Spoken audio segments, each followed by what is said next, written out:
Bonjour chers amis, je suis Ibris Kamdem, consultant comptable et fiscal. Je suis également formateur sur les logiciels de gestion. Aujourd'hui, je vais vous parler des congés payés. Je vais définir la notion de congés payés et je vais vous montrer comment se calcule la durée des congés annuels ainsi que l'allocation de congés. Je vais prendre le cas de cet exercice. Monsieur Mohamedou vient d'être licencié abusivement dans une entreprise et où il travaille depuis 22 ans et est classé à la catégorie 9, échelon F. Son salaire, qui n'a pas varié depuis 15 mois, est ainsi composé. Salaire de base 240 000, prime d'ancienneté 30 000, indemnité de transport 45 000, prime de responsabilité 35 000. Par ailleurs, il n'a pas joui de son préavis à l'issue de ce licenciement. Bien plus, il n'a pas encore joui de ses congés annuels pour le compte des 15 derniers mois. On vous demande de déterminer la durée et le montant de l'indemnité compensatrice de préavis. On vous demande de déterminer l'indemnité des congés ainsi que l'indemnité de licenciement et le montant des dommages et intérêts. Bien, chers amis, la question dont nous devons répondre est la question de l'indemnité des congés. Dans la première vidéo, je vous ai déjà montré comment déterminer la durée et le montant de l'indemnité compensatrice de préavis. Donc cette fois-ci, je vais vous montrer comment se calcule la durée de congé ainsi que l'allocation de congé. Bien, chers amis, en ce qui concerne le rappel des cours, vous devez noter que la loi prévoit plusieurs types de congés. Les congés payés annuels, les congés pour éducation ouvrière, les congés de maternité pour les femmes et des permissions d'absence pour événements familiaux.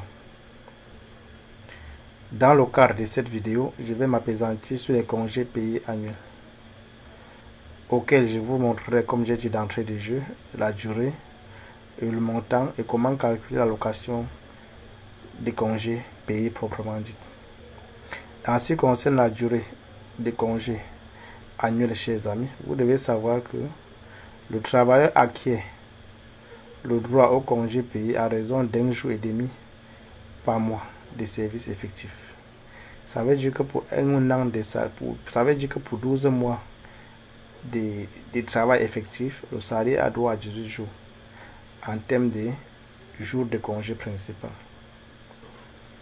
Maintenant, ce qui concerne les mères salariés, si vous êtes mère salarié dans une entreprise, en plus de la durée de congé principal, vous avez également droit à 2 jours supplémentaires par enfant âgé de moins de 6 ans. Vous voyez un peu. Au cas où vous êtes un travailleur ancien dans l'entreprise et que vous cumulez au moins 5 ans d'ancienneté ou bien plus, vous avez en fait droit à 2 jours supplémentaires par période entière de 5 ans. Ça veut dire par exemple que si vous avez 5 ans, vous avez droit à 2 jours supplémentaires d'ancienneté, vous avez droit à 2 jours supplémentaires. Si vous avez 8 ans d'ancienneté, vous avez droit à 2 jours supplémentaires. Vous avez 10 ans d'ancienneté, vous avez droit à 4 jours supplémentaires. Si vous avez 12 ans d'ancienneté, vous avez droit à 4 jours supplémentaires. On dit par période entière de 5 ans. Donc, il faudrait que ce soit multiplié 5 pour que vous bénéficiez de 2 jours supplémentaires. Donc vous voyez que si vous avez 12 ans d'ancienneté, lorsqu'il fait 12 divisé par 5, ça donne 2, quelque chose. Je prends simplement la partie entière, je multiplie par 2. Ça donne 4 jours. Donc, chers amis, voilà un peu le rappel en ce qui concerne le calcul de la durée de congé annuel. Et si vous êtes mère salarié, vous pouvez à la fois cumuler, vous pouvez à la fois cumuler la durée supplémentaire par rapport au nombre d'enfants et par rapport à votre ancienneté. Bien, chers amis, vous devez également noter que le droit au congé dans une entreprise s'acquiert après une durée de travail d'1 an. qui peut commencer à partir de l'exécution du contrat ou à partir du jour du retour du dernier congé. Bien, chers amis, pour le cas de monsieur Mohamedou, il a 22 ans d'ancienneté et depuis 15 mois, il n'a pas pris son congé. Donc, pour avoir donc sa durée de congé principale, étant donné que le salarié a droit à 1,5 jours par mois de service effectif, pour avoir donc sa durée de congé principale, vous devez faire 1,5 fois 15. Vous voyez un peu. Maintenant, pour déterminer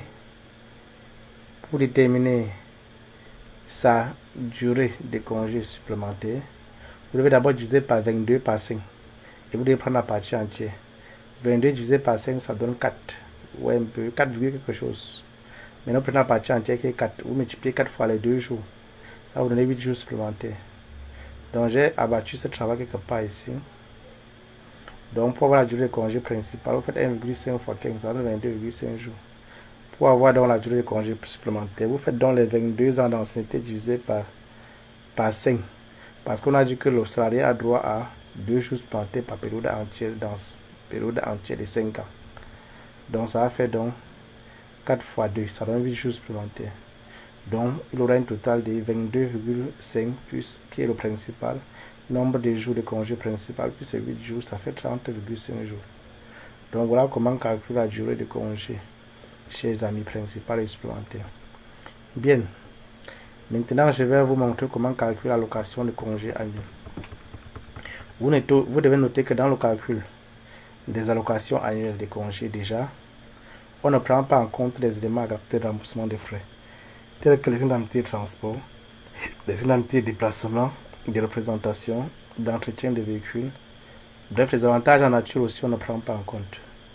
Vous voyez un peu, les primes de panier, des salissures, l'allocation de congés précédents, des gratifications aussi, sauf si elles ont un complément, sauf si elles sont un complément du salaire. Bien, chers amis.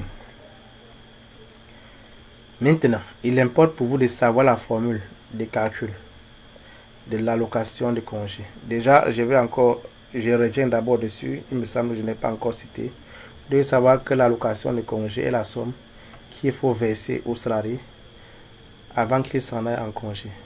Et cette somme est constituée de 2 parties. L'allocation de congé principale et l'allocation de congé supplémentaire.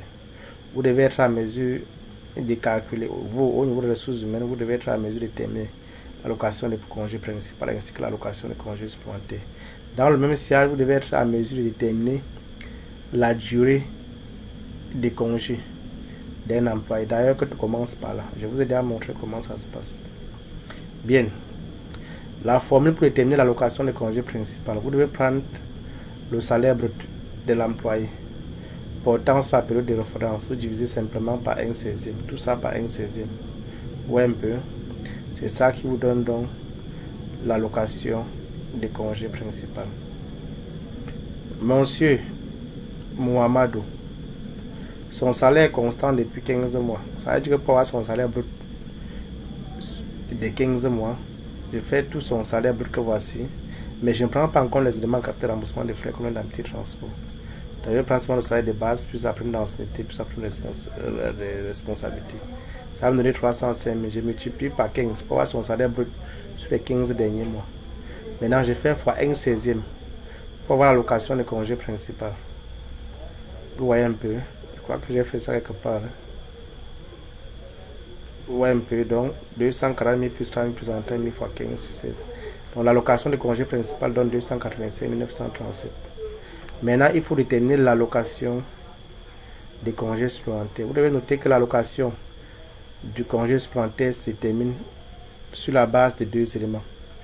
Qui est le premier élément, c'est l'allocation de congé principal proprement dit, qui est l'une des bases de calcul.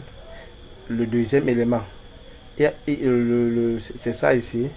Le deuxième élément, c'est la durée de congé supplémentaire. Le troisième élément, c'est la durée de congé principal. Ça veut dire que pour avoir la durée de l'allocation de congé supplémentaire, vous prenez l'allocation de congé principal. Dans le cas de mon exercice, c'est 285 937. Vous multipliez par le nombre de jours supplémentaires qui est de 8 jours, divisé par le nombre de jours du congé principal. En principe, c'est plutôt divisé par le nombre de jours ouvrables